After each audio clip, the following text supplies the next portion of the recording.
നമസ്കാരം സുഹൃത്തുക്കളെ, ഞാൻ ബിജു കുളങ്ങര. ഒരു ട്രെയിനിൽ യാത്ര ചെയ്യുകയാണ് ഞാൻ. കിഴക്ക് ദിശയിലേക്കാണ് യാത്ര ചെയ്യുന്നത്. ഇപ്പോൾ ക്രോസിങ്ങിന് വേണ്ടിയിട്ട് ഒരു സ്ഥലത്ത് ഈ ട്രെയിൻ പിടിച്ചിട്ടു. ഞാൻ ട്രെയിനിൽ നിന്ന് പുറത്തിറങ്ങി. കാര്യം കുറേ നേരമായിട്ട് ട്രെയിനിൽ ഇരിക്കുകയായിരുന്നു. ഞാൻ ട്രെയിനിൽ നിന്ന് പുറത്തിറങ്ങി നിന്നു.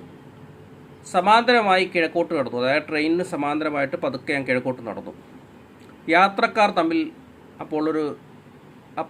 തമ്മിൽ സംസാരിക്കുന്ന ഒരു കാര്യം എൻ്റെ ശ്രദ്ധയിൽപ്പെട്ടു. അതിങ്ങനെയായിരുന്നു: ദാവൂദ് ഇബ്രാഹിം കൊല്ലപ്പെട്ടു. അതായത് അധോലോക നായകൻ ദാവൂദ് ഇബ്രാഹിം കൊല്ലപ്പെട്ടതായിട്ട് ഈ ട്രെയിനിലെ യാത്രക്കാർ പരസ്പരം സംസാരിക്കുന്നത് എൻ്റെ ശ്രദ്ധയിൽപ്പെടുന്നു. 2016 ജനുവരി 21 പുലർച്ചെ കണ്ട ഒരു സ്വപ്രദർശനമാണിത്. ദാവൂദ് ഇബ്രാഹിം കൊല്ലപ്പെട്ടു എന്ന തലക്കെട്ടിൽ 21 തന്നെ ഞാൻ എൻ്റെ സർപ്പഗന്ധി ബ്ലോഗിൽ കുറിച്ചിടുകയുണ്ടായി. Thank you.